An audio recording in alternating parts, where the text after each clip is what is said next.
A Mexican journalist was shot dead at his son's school Christmas party. 34-year-old Gumaro Perez covered crime and drug trafficking for multiple media outlets like Golfo Sur and Voz del Sur. Perez was in a classroom full of school children and parents on Tuesday, December 19th, when attackers entered the room and gunned him down. The Associated Press reports Perez was part of a state program that protects journalists who cover high-risk stories. U.S. Ambassador to Mexico, Roberta Jacobson, said she was outraged by Perez's murder, tweeting, quote, "You don't kill the truth by killing journalists." On Tuesday, journalism advocacy group Reporters Without Borders released its yearly roundup of journalists killed, detained, held hostage, or missing. The report says that at least 65 journalists have been killed worldwide this year. 11 other Mexican journalists were killed this year, making Mexico one of the 2 deadliest places for journalists.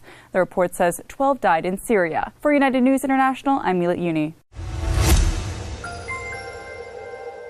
12 people died when a tour bus crashed on Mexico's Mahual-Cafetal highway. The bus had been carrying cruise ship passengers to see Mayan ruins Tuesday, December 19th, when it crashed. Officials in the state of Quintana Roo say the death toll includes 1 Canadian, 2 Swedes, and 8 Americans, in addition to their Mexican tour guide. 1 child was reportedly among the dead. Meanwhile, over a dozen others were injured in the crash. A Royal Caribbean spokeswoman has confirmed 27 passengers from 2 of its ships were on board the bus. She said, quote, "Our hearts go out to all those involved in the bus accident." Royal Caribbean is also helping with medical care and transportation.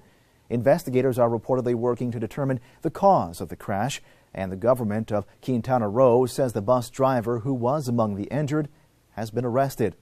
For United News International, I'm Matt Paul. 18 in Indonesia allegedly died from his pet cobra's bite after documenting his last hours on social media. The 14-year-old, identified as Errol, posted pictures on WhatsApp story feature around 9:50 a.m. local time on December 11th. The first photo shows the cobra appearing to lunge at the camera. The second shows the teen's arm with a bloody bite mark and a shoelace tied below his elbow. Errol's mother told a news outlet Detik her son was not seeking attention but looking for help from his friends. She said she was at work when the incident happened. Errol's friends reportedly brought him to the hospital the same day, where he died almost 12 hours later.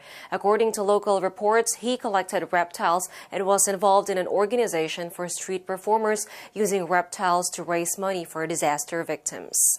For United News International in Metro Manila, I am Crystal Yap.